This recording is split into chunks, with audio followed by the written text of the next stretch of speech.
Ladies and gentlemen and ladies, welcome to another week, another episode of the Medicine Ball Podcast. You could have chosen to spend your time anywhere. You rock with me today. Thank you. I never take that lightly. Before we get into it, let my beat drop.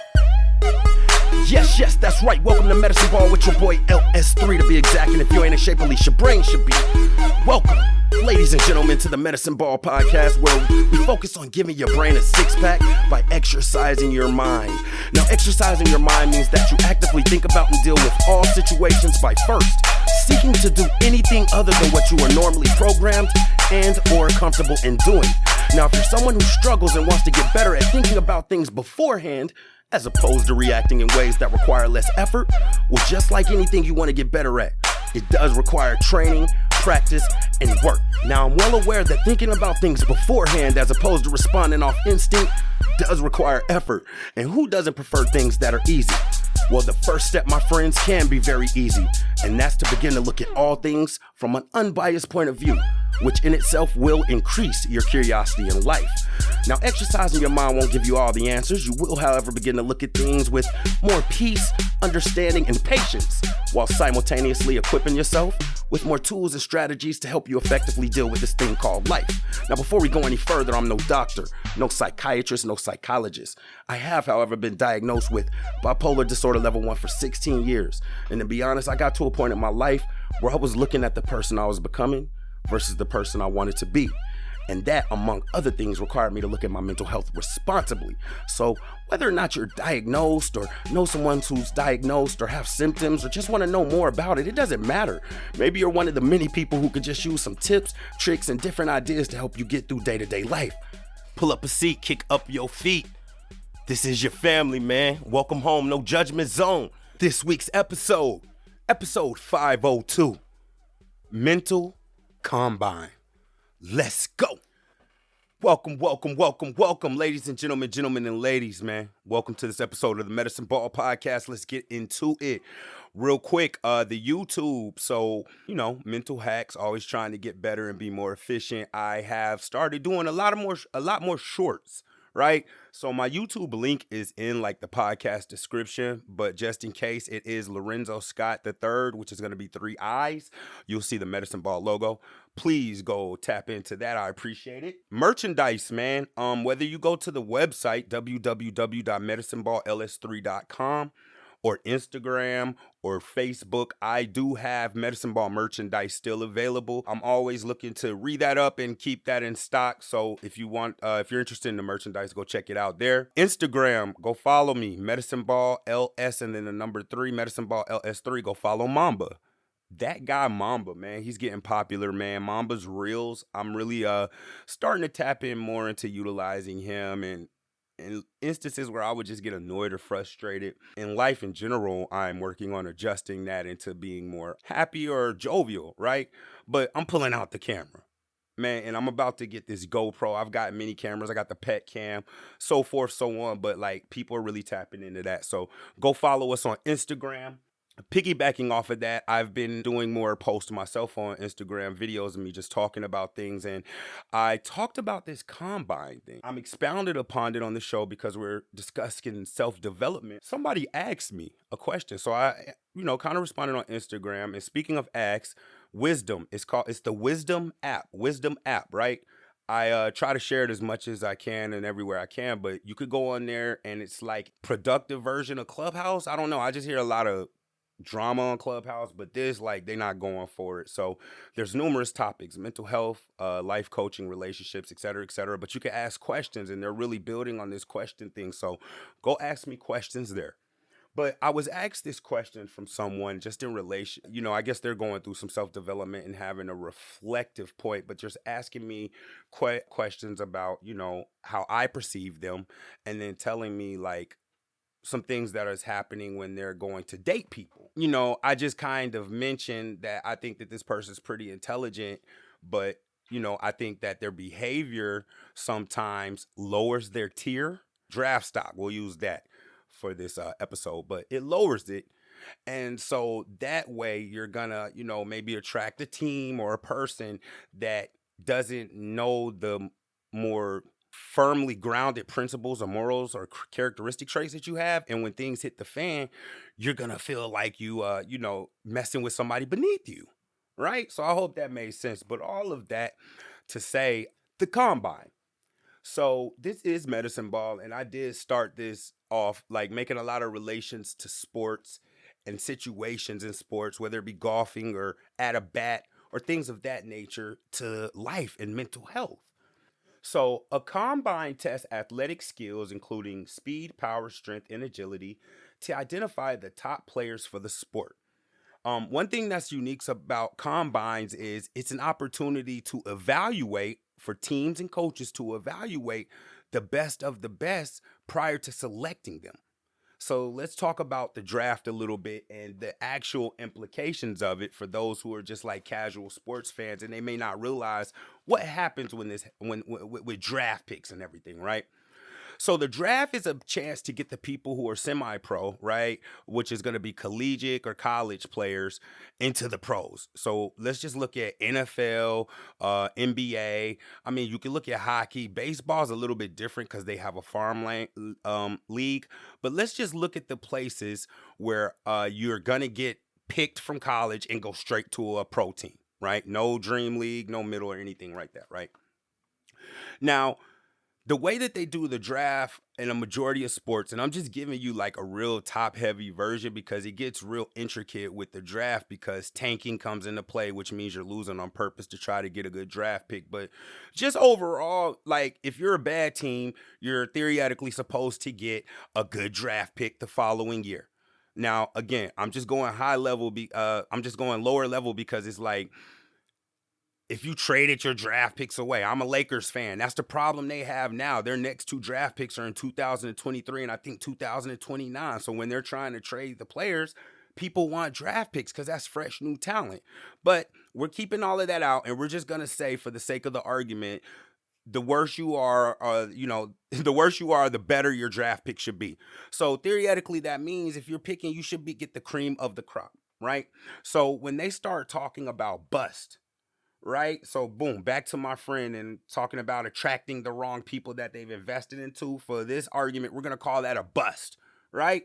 So when you hear people say, yo, they're a bust, that means that was somebody who was drafted really, really high and didn't perform.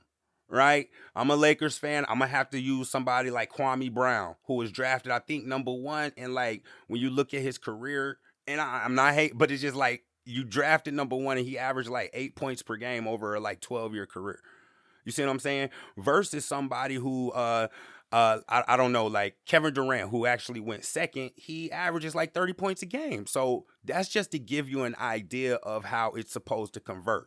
Now, when you go into football, that's when you start getting into quarterbacks and quarterbacks who can go straight in. Joe Burrow, he just won a Super Bowl. That man was in his first or second year, right? So it's very important, right? So in order for them, since you're taking a risk on it as a franchise and a coach, you're taking a risk because the higher you draft, the more money you have to provide them.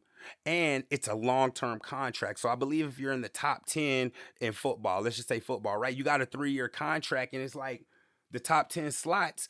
You start off at like 30 something million and go down to like 16 million if you get drafted 10th. I want y'all to keep that in mind, that money drop, right?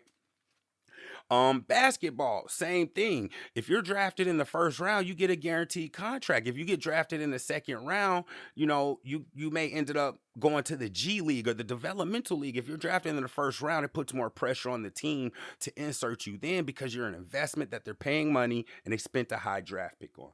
All right. So let's go into this thing of draft stock. So draft stock is your value. So after you watch the college players play basketball, whatever, and they win the championship, you know who, if you're into it, it was pretty good, or what names you saw, right? A majority of the time. So, and I don't watch, I watch college football, but like, let's just say, Zion Williamson when he was coming out, right? Did they win I don't even think they didn't win the national championship, but you still knew that like he was gonna be the top pick. You see what I mean? So it's just like, because based off his athleticism alone and the things that he did in college, they put you in these slots. But here comes the tricky part. there's more than just an athletic evaluation, and I want to give y'all a peek behind the curtain because I get it and it makes sense. Um, because we in the middle of a I'm not even gonna speak on Kyrie because I don't think he did nothing wrong, but I get it from a business standpoint. It's bad for business, all right? It turns into, a matter of fact, let's stick on that. When they're getting drafted, it turns into a business, right? Because you're gonna get endorsements, you're gonna be talking in front of people. Follow me. So now they might be like, okay, this guy's a quarterback. He's going to be number one. This guy's a running back. He's going to be number two. This guy's a wide receiver. He's going to be number four, so on, so forth, and so on, so forth, and so on. This guy, he's probably going to be like number 15 because, and he plays wide receiver, whatever, right? Based off of athletic skill. He might be too short. When it comes to quarterback, I know it sounds funny, but they talk about hand size. Oh, his hands are too small, right? But then what happens is, yeah, we know about the 40-yard dash. We know when it comes to basketball about the shuttle drill, and if you don't, it's a little cone drill. We know about the vertical jump and all of the intangibles, right? But then these owners, they sit down and talk to these kids. And they really mess with these kids. And I remember this was a big thing a couple of years ago. One of the owners asked, what would you do if someone said your mother was like gay or something like that, right? And again, I'm just telling the story, right? And they try to get your reaction. If you're a quarterback, they give you a test. Let me see here if I can do that real quick. Quarterback test. It's called the Wonderlic test. And I think that they give that. I don't know if they give it to everybody or if they just give it to the quarterback. Hold up. Oh, it is. So they give it to everybody. It's an NFL IQ test and it's called a Wonderlic test. So now things start happening, right? I remember a couple of years prior to this, a football player who was supposed to go number one offensive lineman. All of a sudden, a picture dropped of him hitting a bong. Boom, he just dropped 5 slots, right? That quarterback who they thought was great, they give him the Wonderlic and ask him about complex schemes. Oh, he can only throw good in the zone. We thought he was number one. Boom. That wide receiver who was 15, because he was not as tall, they ask him a question that he answers wonderfully. Boom, he goes from 15 to 10, right? They give him the Wonderlic test. He scores higher. Now all of a sudden, that dude from 15 is in 5. And what happens behind the scenes is there's millions of dollars at stake. So now, if you not on point and you answer one of these questions wrong or take offense to the coach trying to get you mad when you know the situation, bro, it's literally the draft. You shouldn't take nothing personal, right? But I guess they're kids. I'm starting to realize I'm getting a little older. I guess a lot of them are kids, but it's just like, now you get mad, they tick you off. You just blew $10 million. You wanted to hit that bong and take a picture. You just blew $20 million. The draft stock drops. Now, the other side of it is, some people can fake through that stuff. Some people, just because you fast in the 40-yard dash doesn't mean that you're going to be a good receiver or running back. Just because you can bench press 225, 30 pounds doesn't mean you can read a zone defense.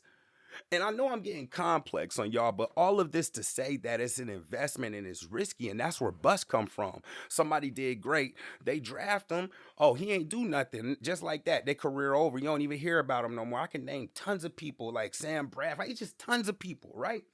So what happens is, and I explained how it can help and hurt you. What happens is we're evaluated daily, right? And some of the ways that we're evaluated they're just more prevalent than others. Like some of them are obvious. If you go and ask for a credit card, they're going to run that credit. Your credit is just an evaluation of your ability to manage a number or manage money. People think, oh, I got to get, nah, bro, you got to, you know what I'm saying? We're going to talk about this medicine ball because I'm going to have medicine ball credit tips too. The credit score is just a judgment on your ability to just really understand the system. Some people are scared to even look at their credit score. That ain't going to do you no good. At least you know what you could work on, but it's just an ability to understand the system, right? When you get out here on these roads each and every day, you are already evaluated to be able to get out there, but take it away from you for a second. You're in the fast lane. You see a car in front of you who's not going your speed. You know you're going to have to go around them. So you got to evaluate whether or not they're going to speed up. You got to look to the side, see if there's another car, evaluate that. There's evaluations everywhere, right? Sometimes when you at the workplace, that's how people get terms on them of being gossipy or messy, right? People are evaluating the things that you say in your conversations, whether it's how you talk about other people, how you feel about other people, how you feel about situations, and whether you really displayed that to that person or not. We're constantly being evaluated in these relationships. And what happens is it goes back to mental laziness. Just like I told, my friend, she was like, "Yo, man," because I've heard a couple of stories from her, but long story short, she ends up being disappointed. And what I'm saying is, like, if you're not mentally careful, you're gonna attract a team. You're gonna attract a team who's gonna draft you, and you might not fit into that scheme or that situation. And if you're not aware of the situation, and that's why I always say moments matter. Like, I always chuckle at people because I'm just real big on timing. Folks, timing be off. You feel what I'm saying? Like, I don't know, bro. I got so many stories about timing be off. You feel what I'm saying? Like, just that person who, I don't know, who's gonna see an interracial couple, right? And then crack a joke about it after it's a tense situation. Like, bro, yeah, it's funny, but like that just wasn't the time for that. Or maybe somebody might be going through a hard time and you pick that time to be selfish and think about yourself and throw that on them. It's just like, yo, your feelings may be 100% valid. You may be right, but like the time, you feel me? The timing be off. So what happens with these relationships is if we're not careful when we deal with these situations, and more specifically people, is we're going to project a trait that may not be one of our key traits, one of our righteous traits. Now let me explain that. Just like I said, some of these people fake it and they end up being bust. We're not talking about that. We're talking about that young kid who is actually a good kid, but they chose to ask him about his mother's sexuality or sexual orientation. You feel what I'm saying? Yeah, he got mad. And for the situation, that wasn't the right thing to do. But overall, you can get that, right? But you don't want to project that and cost yourself by getting involved and investing in a situation or a relationship only to find out it's a bust. All right? So I hope I'm making sense here. But there's a great thing, man. Y'all know how I play with words. Y'all know how we do on Medicine Ball. How do we get around this? How can we make sure that we separate emotions and cut through anything that's going to be adverse to a positive situation and gather the proper information to at least learn if we fail? How? Well, combine. So, you know how we are with words and whatnot, but long story short, there's another word that could be used with that, and it's combination, right? And of course, we know combination, I'm giving a loose definition, means to mix everything in together, mesh everything together. I took that information and I started to build on it a little bit more. And I'm not gonna get super spiritual this episode, but long story short, in the Bible, there's a couple of verses and references to the old time when they would be tossing, or the term I believe that's in the Bible is chaff, right? Where there basically is wheat and they're tossing it in the air and they're trying to separate the hard shell from the actual seed. And this relates to this episode because there's actually something called a combine tractor. And it can process many things. It's a farming track. You can go look it up. Process many things, but the thing I want to focus on is wheat or a grain, right? And the reason I want to focus on that is because there's a bunch of steps that are needed in order to get the actual seed. So you have to first cut the wheat down, right? Then there's something that's called threshing or separating like the hulls from the actual wheat stock, right? Then you have to collect those hulls and then you have to do something called winning, I believe. I might be saying it wrong, right? But that's where you separate those hulls from the seed, the grain that you're actually going to get, which is the final product. So I started looking at this combine tractor and trying to relate it to this episode and explaining it, and it just lined up all together.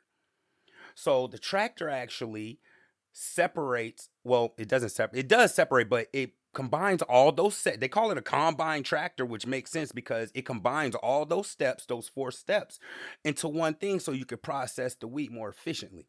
Now, if you go look up like wheat and grain, something that you just arbitrarily might not think about, I think the number I just saw was like 585 million pounds or something like that we take in the U.S. each year.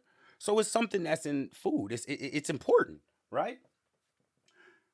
We can relate and combine some steps together that are relative to this combine tractor.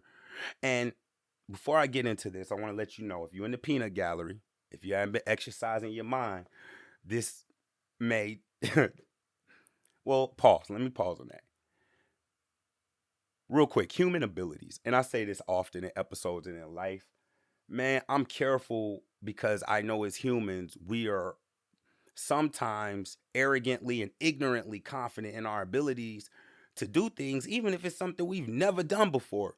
And I gave a example about flipping a pancake in a skillet, but if there's something that you haven't, number one, identified, and number two, take made an effort to try to get better and improve at, let's not set ourselves up for failure, right? Because we're building off of this too. This is how you get quick, easy victories. Let's not set ourselves up for failure.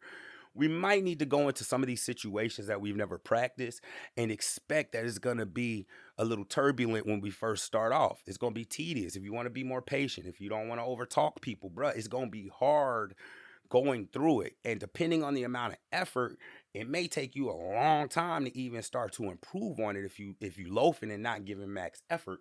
So I want to make that clear for those people who may be new listeners. Those of you who've been following me since day one, y'all already know. Don't be in the mental peanut gallery. But this is gonna take practice. I'm someone who's still working on myself. Me teaching it holds me accountable because I have to be able to give information about this stuff, right? So whatever your motivation is, these are the things you can do to make sure that you're reflecting what you want. Like, let's just talk about relationships for a minute. Um, I believe that, and I'm actually going through a Bible study right now in my church. It's called Kingdom Single, but it's just talking about people who may not be married or have a spouse or so forth and so on, and like what God's plan is for you, right? I'm a big believer and was before I went through this study that you should always be working on two things when it comes to relationships. Number one, making sure that you're the best version of yourself. Number two, acting and being and living what you ultimately want to attract. Now, of course, there's chance encounters. We can go back to the draft. You could fake the Wonderlic test or maybe do good on the Wonderlic test, but ultimately, when you get out there on the field, it doesn't matter about these things that you're doing to, to evaluate you versus being in the actual game, right? So sometimes people can put forth a false perception and, you can end up attracting some people and getting into some situations. But ultimately, man, it's about living and learning, right? Failures are not just the end all, they're actually information. We talked about this in the previous episode. So, those two things I believe you need to be always working on being the best version of yourself, and you need to be living what you want to ultimately attract. Um, when it comes to interactions, and even on a business tip, it's amazing how many people, even at my job, I deal with who say they're business owners, but just like the way that they sometimes, and that's what this whole episode is about.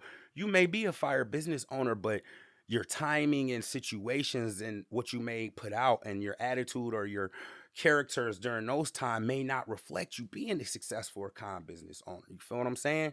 So we just got to always be aware of it. And ultimately, Medicine Ball is about not being mentally lazy. It's about like pausing and putting some thought into your thoughts, bars, and thought into your actions, right?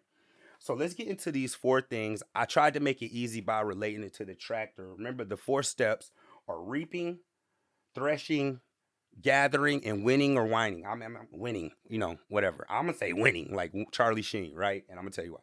So the first thing we can do when we get into these interactions that we want to be taken seriously is number one, be aware, right?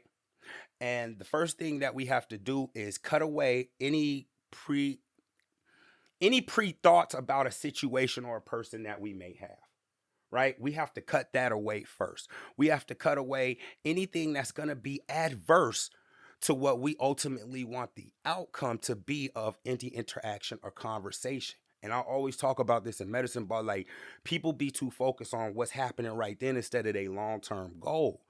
And you got to slow yourself down in these things and be strategic, right?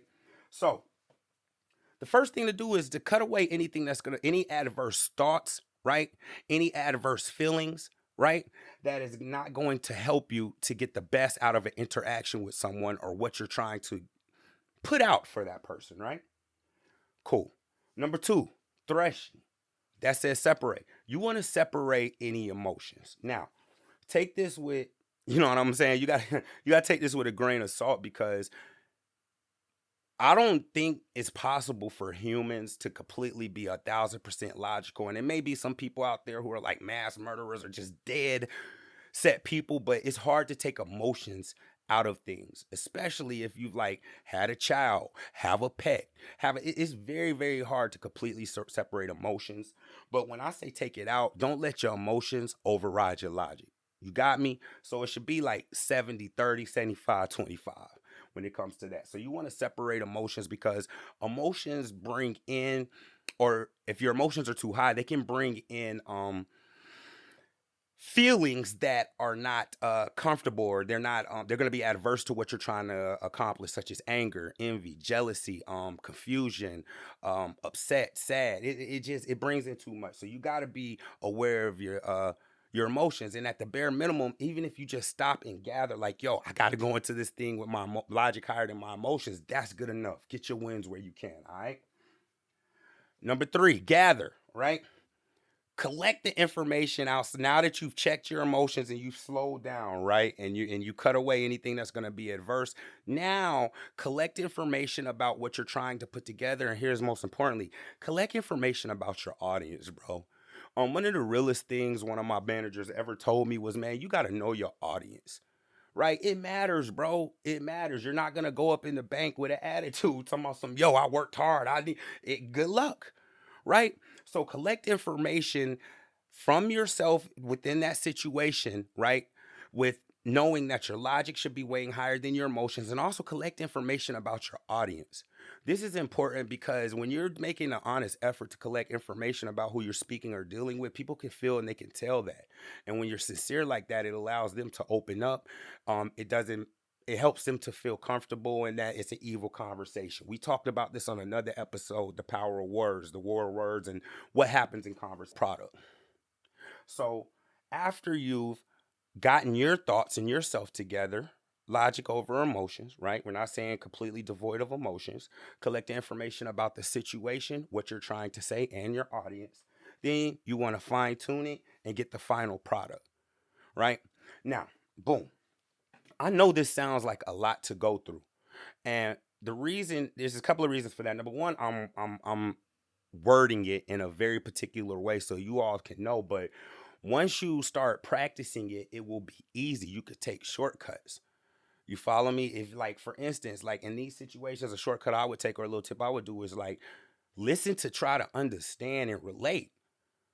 Like, you got to fight yourself, man. The mind, when it comes to this mental health and just mindfulness, the mind is active, bro. Right? You in there a lot. And if it's unchecked, it's gonna run rampant because we're being flooded with so many influences that we're not maybe even aware of. The people you hang around, what they talking about, what you watch, what you listen to, what you read. Right? So even if you don't have a thought for your mind, you're subconsciously flooding yourself with this information, and the brain is complex. Right? Shout out to God. We are wonderfully and beautifully made. So it's gonna attack. So you gotta control, and I think that's most important that people understand. A lot of the things that I speak to on my podcast and just in general is about controlling your thoughts before them joints run off on you. People on my team, I always tell them, like, when we doing the numbers game, they would come to me at like midday and be like, "Oh man, my numbers are bad." And I'll be like, "Yo, stop, pause, don't do that." Don't do that. It's so much time left. Then I got to start talking to him logically. It's literally 5 hours left. And didn't you have a lunch? So how much time have you actually had? And yeah, you're right. You got to stop yourself with these thoughts. So again, combine these steps together in order to face the mental combine and make sure that your draft stock is high in a majority of your interaction, because we're not preaching perfection, right? We preaching excellence. We preaching diligence. We're preaching to be the best version of yourself. So it's not, you gonna fail at this sometimes. You might be tired one day. You might be distracted. But if you do it enough, it becomes muscle memory. So let me go through them steps again. You got to cut, right? Because related to getting the wheat, you got to cut through any actions, any thoughts, any feelings that may be adverse to um what you're trying to get out of the conversation, relationship, whatever, right? Alone, if you stop and cut there, that's gonna already put you ahead. You're gonna get a bonus point because you're already thinking about the long term. You feel me? So that's gonna make sure you don't become a victim to the moment. All right. Number 2, thresh or separate. Boom. So now that you cut your stuff, you still got to separate it more. It's like fine tuning your thoughts almost. You're just getting it down finer, man. I don't know nothing about cleaning chitterlings. I haven't eaten chitterlings, but I've been in a household where that's happened. It's almost like that. You got to clean through all the crap. That's what's happening here. So you got to thresh. And when you separate, now you start separating your emotions from the logic. You want to realize, like, yo, boom, at the bare minimum, yo, more logic than emotion, right? Emotion gonna fail you. So separate, thresh, right? 3, gather. Now that you filtered that information, gather the good stuff out of that, right? Gather your thoughts about what you want to say. Gather or collect your thoughts about what your audience is. Gather or collect about what they're trying to do. Understand what you're going to go through, what you're trying to accomplish, what you're trying to convey, and how to do it effectively, and not be a victim to the moment or give off a trait or something that might blow it. You know, they say first impressions is the last impressions, right? Number 3, even more fine tuning, right? That's the final product. That's you about to speak, or you're about to interact, or you got to go through it. So it's basically filtering. You're filtering your personal feelings. You're filtering your overall emotions, right? You're collecting information about who you're speaking with, what's going on. Moments matter, right? If somebody say something about your mama, yeah, it's understandable that you're gonna be upset. But if they in the bank, let me just put y'all in a situation. We got a lot of business owners out here. You walk into the bank, you're like, oh, all right, Mr. and Mrs. Jones, I got you all together here. I got you all wrapped up $250,000, right? We just want to make sure you're going to be able to advertise, or, we don't want you to mess up our money. So what if I asked you, what do you think about your mother being gay? How does that make you feel? Now, if you approach it like that, a majority of people is going to be like, man, I'm going to ignore it so I can get the money. But that's what happened in the draft with that young man. And we're thinking logically now, but when your emotions start getting involved, that's why you got to check yourself. It could go another way. All right. Yo, it's been the mental combine, man. Make sure that each and every day you are raising your draft stock. Be a light, bro. Hold yourself accountable. All right. Y'all go out, like, subscribe, share, follow. Those of you who have been reaching out to me, I appreciate your feedback. Continue to bring it to me. We're building a community. I'm going to be dropping a group chat or something to that nature. I'm building now to where we can hold people accountable. I think that's important. And just reflect and bounce ideas and things we've gone through off of each other. All right. Y'all stay up. It's been real. This has been episode 502 Mental Combine. Until next week, I love y'all. Yeah.